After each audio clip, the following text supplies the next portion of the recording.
warahmatullahi wabarakatuh. Perkenalkan, nama saya Haika Rahma Fadila, NIM 2003728, Prodi D3 Statistika. Saya berasal dari kelompok 3. Saya akan menyampaikan materi tentang konsep dan urgensi wawasan Nusantara. Wawasan Nusantara sudah diselusuri secara terminologi dan etimologi.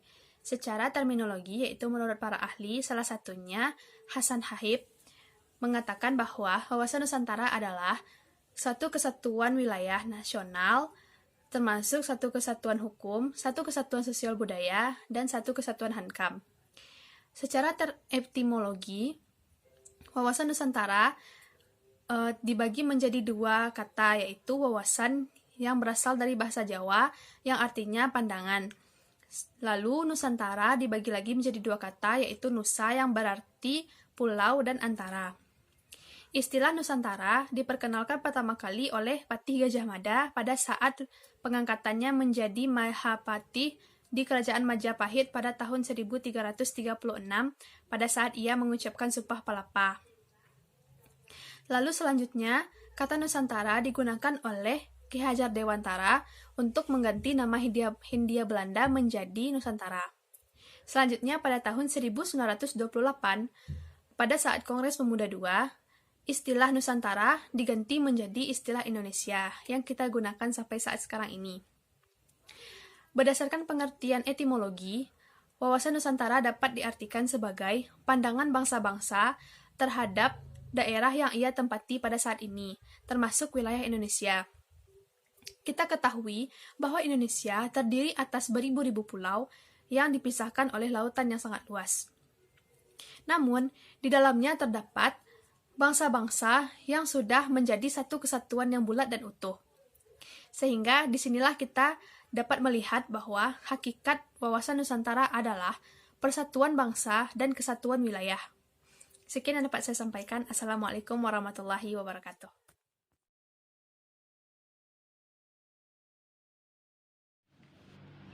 Alasan pentingnya wawasan Nusantara.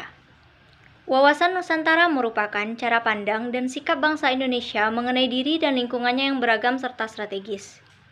Dengan mementingkan persatuan dan kesatuan dalam segala aspek kehidupan nasional guna mencapai tujuan nasional. Adapun alasan pentingnya wawasan Nusantara yaitu untuk menumbuhkan sikap nasionalisme yang tinggi terhadap bangsa dan negara. Fungsi wawasan Nusantara secara umum ialah berperan sebagai pedoman, motivasi, dorongan, dan rambu-rambu dalam memastikan kebijaksanaan, peraturan, tindakan, dan ketentuan. Hal tersebut berguna dalam penyelenggaraan negara, baik pusat, daerah, atau bagi seluruh warga negara Indonesia dalam kehidupan bermasyarakat, berbangsa, dan bernegara.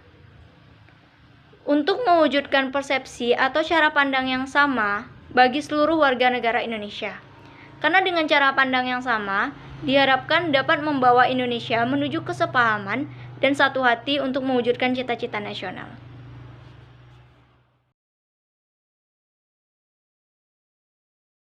Assalamualaikum warahmatullahi wabarakatuh. Perkenalkan, nama saya Liam Permana Putra, NIM 20072033, Prodi Teknik Mesin. Saya dari kelompok 3 akan mempresentasikan materi sumber historis tentang wawasan Nusantara. Lahirnya konsepsi wawasan Nusantara bermula dari Perdana Menteri Insinyur Haji Djuanda Kertawijaya yang pada tanggal 13 Desember 1957 mengeluarkan deklarasi yang selanjutnya dikenal sebagai Deklarasi Djuanda. Isi deklarasi tersebut sebagai berikut. Bahwa segala perairan di sekitar, di antara dan yang menghubungkan pulau-pulau termasuk negara Indonesia dengan tidak memandang luas atau lebarnya adalah bagian-bagian yang wajar daripada wilayah daratan negara Indonesia, dan demikian bagian daripada perairan pedalaman atau nasional berada di bawah kedaulatan mutlak negara Indonesia. Lalu lintas yang damai di perairan pedalaman ini bagi kapal-kapal asing dijamin selama dan sekedar tidak bertentangan dengan atau mengganggu kedaulatan dan keselamatan negara Indonesia. Penentuan batas landas lautan teritorial atau lebarnya 12 mil diukur dari garis yang menghubungkan titik-titik ujung yang terluar pada pulau negara Indonesia. Ketentuan-ketentuan tersebut di atas akan diatur selekas-lekasnya dengan undang-undang. Isi pokok deklarasi ini bahwa lebar laut teritorial Indonesia 12 mil, yang dihitung dari garis yang menghubungkan pulau terluar Indonesia. Dengan garis teritorial yang baru ini, wilayah Indonesia menjadi satu kesatuan wilayah. Laut di antara pulau-pulau tidak lagi sebagai pemisah, karena tidak lagi laut bebas, tetapi sebagai penghubung pulau. Sebelum keluarnya deklarasi di Juanda, wilayah Indonesia didasarkan pada Teritorial JN Maritim Keringin Ordonansi 1939 atau TZMKO 1939 atau dikenal dengan nama Ordonansi 1939. Sebuah peraturan buatan pemerintah Hindia Belanda. Isi ordonansi tersebut pada intinya adalah penentuan lebar laut lebar 3 mil laut dengan cara menarik garis pangkal berdasarkan garis pasang surut atau kontur pulau atau darat. Dengan peraturan zaman Hindia Belanda tersebut, pulau di wilayah Nusantara dipisahkan oleh laut di sekelilingnya, dan setiap pulau hanya mempunyai laut di sekeliling sejauh 3 mil dari garis pantai. Laut setelah garis 3 mil merupakan laut bebas, yang berarti kapal asing boleh dengan bebas melayari laut yang memisahkan pulau-pulau tersebut. Laut demikian menjadi pemisah pulau-pulau Indonesia. Untuk melihat perbedaan kedua wilayah tersebut, saya akan melampirkan sebuah gambar yang berisi tentang perbedaan dua wilayah negara Indonesia.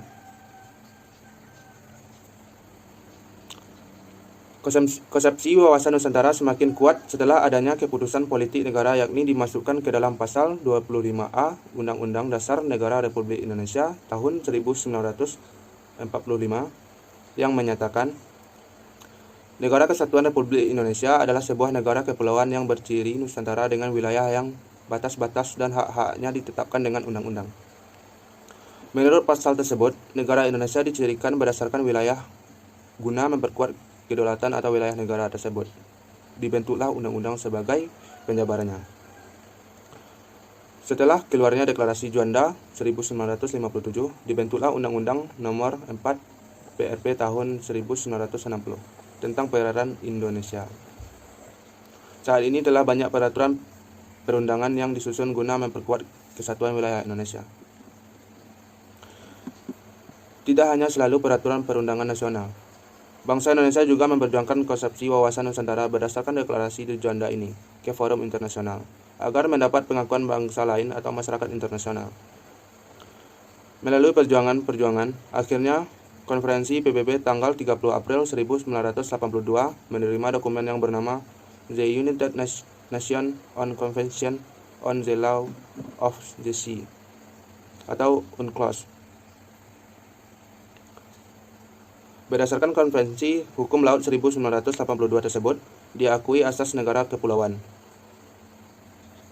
Indonesia diakui dan diterima sebagai kelompok negara kepulauan Indonesia, UNCLOS 1982. Tersebut kemudian diartifikasi melalui Undang-Undang Nomor 17 Tahun 1985. Berdasarkan Konvensi Hukum Laut tersebut, wilayah laut yang dimiliki Indonesia menjadi sangat luas, yakni mencapai 5,9 juta kilometer,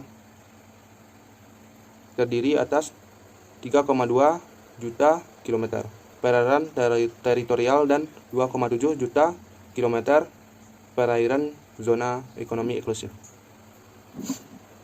Luas perairan ini belum termasuk landasan kontinen atau kontinen shelf. Sekian dari presentasi saya. Atas kekurangannya, saya minta maaf. Assalamualaikum warahmatullahi wabarakatuh.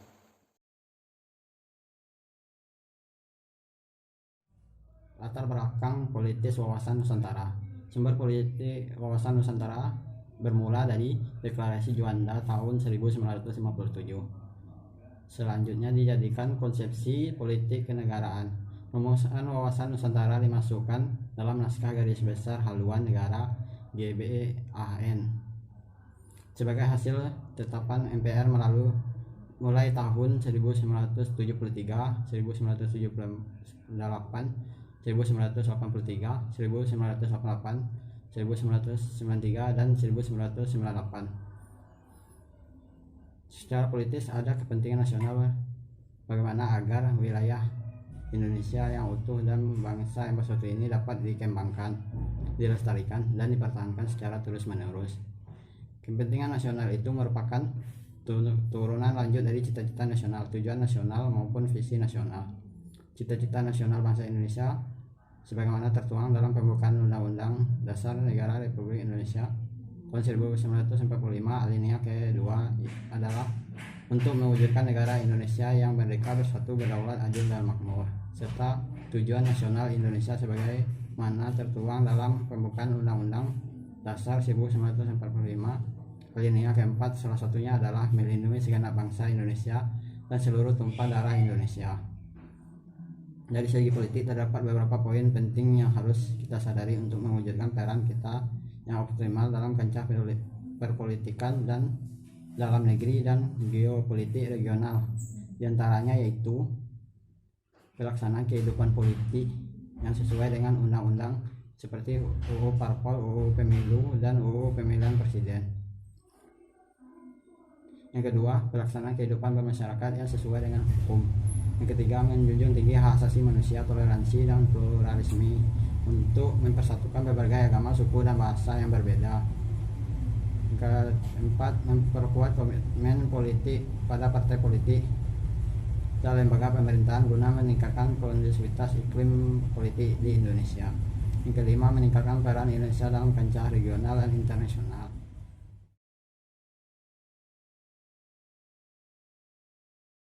Assalamualaikum warahmatullahi wabarakatuh. Kenalkan, nama saya Rizky Adjati Pratama dari program studi D3 Teknik Mesin. Saya akan menjelaskan tentang wawasan dinamika wawasan Nusantara. Wawasan Nusantara merupakan wawasan nasional bangsa Indonesia yang selanjutnya dapat disingkat Wasantara. Wawasan nasional merupakan cara pandang bangsa terhadap diri dan lingkungan tempat hidup bangsa yang bersangkutan.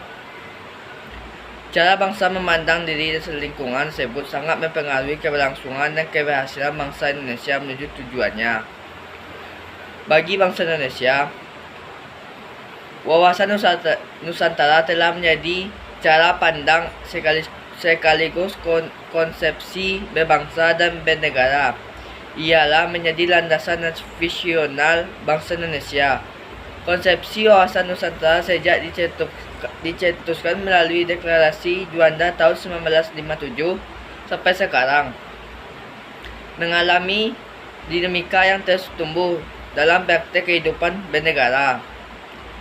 Sebelumnya, dikatakan bahwa wawasan Nusantara merupakan wawasan nasional bangsa Indonesia.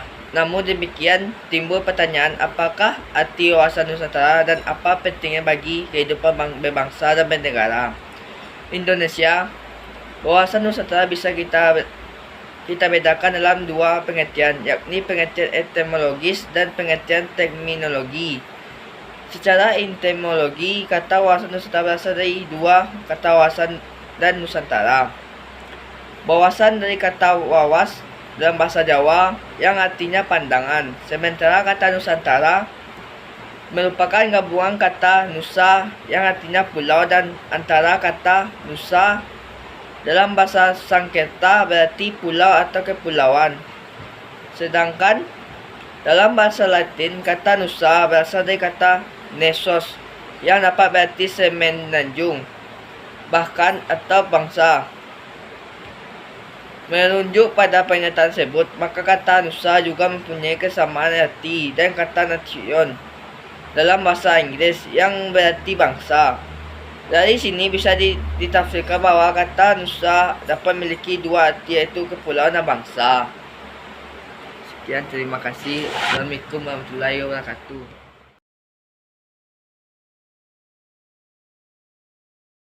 Assalamualaikum warahmatullahi wabarakatuh. Saya Enzo Francescoli dengan kode NIM 2006214 akan mendeskripsikan esensi dan urgensi dari wawasan Nusantara. Esensi atau hakikat wawasan Nusantara adalah kesatuan wilayah dan persatuan bangsa Indonesia. Sejarah awal wawasan Nusantara ini adalah akan kebutuhan terhadap keutuhan dan kesatuan bangsa Indonesia yang terbentang dari Sabang sampai Merauke. Wilayah ini harus satu kesatuan tidak boleh terpisah-pisah oleh lautan yang bebas. Kita tahu Indonesia terpecah belah akibat hukum kolonial Belanda yang ininya ordonansi pada tahun 1939. Namun, sejak deklarasi Juanda pada tanggal 13 Desember tahun 1957, Indonesia menjadi negara kesatuan di mana lautan bukan sebagai pemisah, melainkan sebagai penghubung bagi bangsa Indonesia. Wawasan Nusantara awalnya memiliki konsepsi kewilayaan, kemudian berkembang menjadi konsepsi kebangsaan. Artinya, bangsa Indonesia bukan berpandang kepada keutuhan wilayah saja, melainkan bangsa Indonesia juga berpandang kepada keutuhan bangsa Indonesia itu sendiri. Indonesia dikenal sebagai bangsa yang heterogen. Heterogenisasi ini berasal dari keragaman suku, budaya, ekonomi, ras, agama, dan lain sebagainya. Indonesia sebagai negara kesatuan memiliki keunikan. Yang pertama, memiliki keragaman suku. Yang kedua, memiliki penduduk yang besar. Yang ketiga, memiliki keragaman agama. Yang keempat, memiliki keragaman ras. Dan yang kelima, memiliki keragaman budaya sebagai bentuk konsekuensi dari keragaman suku bangsa. Konsep wawasan Nusantara memiliki pandangan satu kesatuan wilayah dan juga memiliki pandangan terhadap politik, ekonomi, sosial budaya, dan pertahanan dan keamanan negara. Pandangan ini penting sebagai bentuk fungsional bangsa Indonesia dalam hal pembangunan. Ada 4 poin yang menjadi perwujudan Kepulauan Nusantara sebagai satu kesatuan. Poin pertama adalah perwujudan Kepulauan Nusantara sebagai satuan politik. Ini berimplikasi kepada bidang politik di mana akan terjadinya penyelenggara yang sehat dan bersih. Yang kedua, perwujudan Kepulauan Nusantara sebagai satu kesatuan di bidang ekonomi. Ini bertujuan untuk berimplikasi untuk memeratakan kesejahteraan rakyat, di mana sumber daya memang diolah untuk kepentingan rakyat dan terjadi kejujuran dan pertanggungjawaban dalam pengelolaan sumber daya alam. Yang ketiga, perwujudan Kepulauan Nusantara sebagai satu kesatuan di bidang sosial budaya. Implementasi wawasan Nusantara terhadap bidang sosial budaya akan membuat kerukunan bagi bangsa Indonesia, di mana rakyat Indonesia tidak membeda-bedakan budaya, suku, ras, dan lain sebagainya. Menjadi keutuhan bagi bangsa Indonesia menerima budaya-budaya asing asalkan tidak bertentangan dengan negara Indonesia. Yang keempat, perwujudan Kepulauan Nusantara sebagai satu kesatuan keamanan dan pertahanan negara. Ini memiliki makna bahwa bangsa Indonesia, setiap rakyat memiliki kewajiban dan hak atas pembelaan negara. Jika satu pulau terancam, maka itu adalah ancaman bagi bangsa Indonesia. Hal ini akan berimplikasi kepada wawasan Nusantara terhadap pertahanan dan keamanan, yaitunya akan menumbuhkan sikap cinta tanah air dan kebangsaan bagi rakyat Indonesia kepada bangsa Indonesia itu sendiri. Dari 4 uraian tadi, maka wawasan Nusantara disebut juga sebagai wawasan pembangunan. Pembangunan ini meliputi aspek politik, ekonomi, sosial budaya, pertahanan dan keamanan yang terlaksana secara terpadu dan struktur serta teratur untuk kemakmuran rakyat dan kesejahteraan bagi bangsa Indonesia. Sekian, terima kasih.